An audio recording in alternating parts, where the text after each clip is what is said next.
धरती पर पाया जाने वाला इकलौता पदार्थ जिसकी रासायनिक बनावट लगभग इंसान के खून की तरह है। अगर इसका यूं ही सेवन किया जाए तो इसका एक तरह से असर होता है, अगर इसका सेवन ठंडे पानी के साथ किया जाए तो इसका असर अलग होता है। खून की रासायनिक बनावट को संतुलित रखना और खून को शुद्ध रखना, ये चीजें जरूर होंगी। बच्चों की बौद्धिक क्षमताओं को बढ़ाने के लिए ये एक अद्भुत आहार है।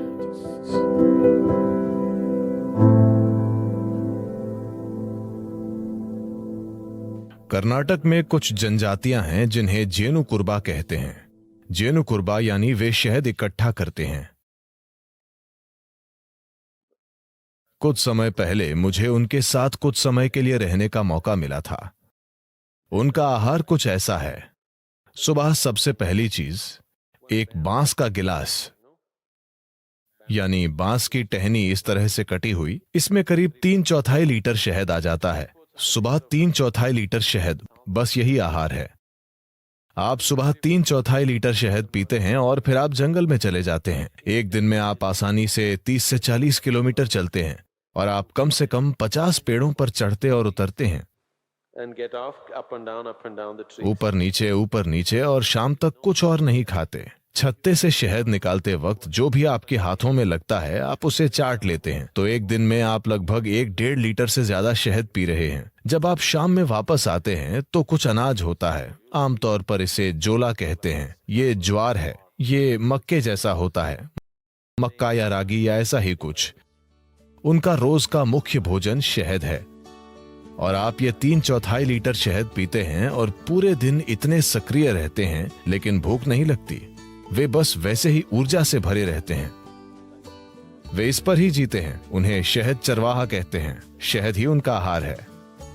शहद उन सबसे अच्छी चीजों में से एक है जिनका आप सेवन कर सकते हैं। मानसिक स्थिरता, शारीरिक खुशहाली, जीवन शक्ति, इन सभी चीजों को काफी हद तक बढ़ाया जा सकता है सिर्फ रोजाना शहद के सेवन से।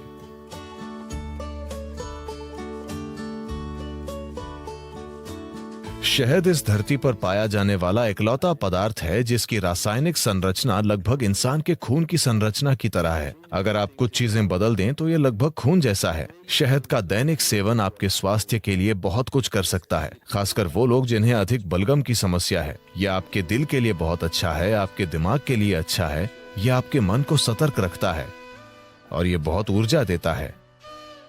तो हर दिन शहद का सेवन बहुत कुछ कर सकता है। खासकर अगर आपके बढ़ते बच्चे हैं तो उन्हें रोज शहद का सेवन करना चाहिए। ये उनकी बुद्धि और हर तरह के विकास के लिए बहुत कुछ करेगा। सफेद कद्दू भी।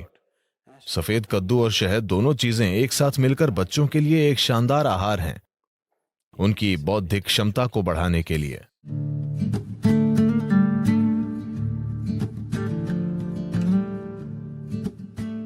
अगर आप शहद को पकाते हैं तो वो जहरीला बन जाएगा। शहद को पकाया नहीं जाना चाहिए। मुझे पता है कि लोग इसे बेक कर रहे हैं, इसे केक और दूसरी चीजों में पका रहे हैं। ये करने के लिए अच्छी चीज नहीं है। अगर आप इसे पकाते हैं तो शहद का कुछ हिस्सा जहरीला हो जाता है। आपको इसे हल्के गर्म पानी में डालना चाहिए, उबलते गर्म पानी में नहीं। अगर आप इसे गर्म पानी में डालते हैं तो ये एक प्रकार का एंजाइम तैयार करता है जो शहद में एक खास तरह का बर्ताव करता है, जिससे इसमें शरीर से वजन हटाने की प्रवृत्ति आ जाती है। अगर आप इसे ठंडे पानी में डालते हैं तो ये एक अलग तरह से बर्ताव करता है और ये शरीर का वजन बढ़ा देता है।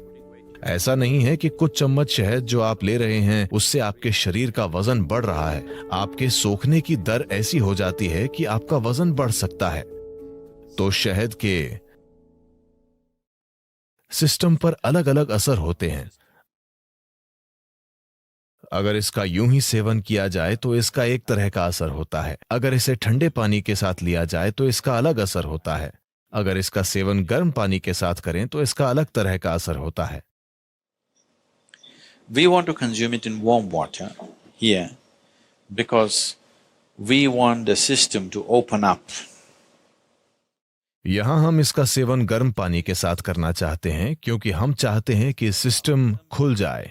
अगर आप सिर्फ सेहत बनाना चाहते हैं, जैसे अगर कोई एनीमिक महसूस कर रहा है, एनीमिया का मतलब है एक स्तर पर खून में लोहा कम हो गया है, मतलब आपकी ताकत कम हो गई है, ठीक है, आपके शरीर की मजबूती कम हो गई है। आप थकावट महसूस करेंगे, बिना किसी कारण के थकावट, क्योंकि जब जरूरी लोहा नहीं होता है तो शरीर के हिस्सों तक ऑक्सीजन ले जाने की आपकी क्षमता कम होती है। इसका मतलब है कि आपका शरीर, आपका दिल, आपका मस्तिष्क सब कुछ कम स्तर पर काम करेगा क्योंकि आपके पास पर्याप्त ऑक्सीजन नहीं है। तो इसे ठीक करने के लिए एक आसान चीज ये है कि आप रोजाना गर्म पानी में थोड़ा सा शहद मिलाकर पिएं और आप देखेंगे कि धीरे धीरे आपकी आरबीसी की मात्रा बढ़ जाएगी। अगर खून में ऑक्सीजन ज्यादा है तो अचानक आपको ऊर्जा का विस्फोट महसूस होगा। अचानक सब कुछ सक्रिय है, शरीर की पुनर्जीवन प्रणाली बेहतर है, मृत कोशिकाएं जल्दी जल्दी बदल रही हैं। शरीर में आप जो आलस महसूस करते हैं वो काफी कम है, मन में आप जो आलस महसूस करते हैं वो काफी कम है। तो शहद का सेवन रक्त संचार प्रणाली में एक तरह का संतुलन लाएगा, जो योगाभ्यास करने वालों के लिए बहुत ज्यादा जरूरी है, क्योंकि आप कुछ तरीकों से शरीर को सीमाओं से आगे धकेल रहे हैं। तो खून की केमिस्ट्री को संतुलित रखना, खून को शुद्ध रखना, ये शहद के नियमित सेवन से निश्चित रूप से होगा, और जो योग अभ्यास करते हैं उनके लिए ये बहुत जरूरी है। और हल्दी से भी ऐसी ही चीजें होती हैं। ये खून को शुद्ध करती है और ये आपकी ऊर्जा में हल्की पारदर्शिता लाती है। हल्दी एक ऐसा पदार्थ है जो न केवल शरीर पर काम करता है, ये ऊर्जा प्रणाली पर भी काम करता है, और शहद भी ऐसा ही है। इसका प्रभाव आपकी ऊर्जा प्रणाली पर भी पड़ता है। शहद आपको अधिक जीवंत बनाता है। हल्दी एक तरह से आपको शांत करती है और आपको सहज रखती है। सुबह आप थोड़ा सा शहद, नीम और हल्दी लेते हैं, तो नीम और हल्दी का सेवन थोड़े से शहद वाले पानी के साथ, इसमें शहद बहुत कम होना चाहिए, थोड़े से शहद वाला पानी, इन सभी का साथ में सेवन करना सिस्टम को साफ करने का एक अच्छा तरीका है। Acts as a wonderful way of cleansing the system. इससे सिस्टम में फैलाव आता है, ताकि जब आप साधना करते हैं तो एक चीज ये है कि ये मांसपेशियों में लचीलापन लाता है। दूसरी बात यह है कि मांसपेशियों में लचीलापन आने के परिणाम स्वरूप आप सिस्टम को धीरे धीरे एक अधिक शक्तिशाली संभावना में बदल सकते हैं। अगर आप एक नए स्तर का लचीलापन लाना चाहते हैं तो पहली चीज ये है कि सिस्टम से काफी सारा विषैलापन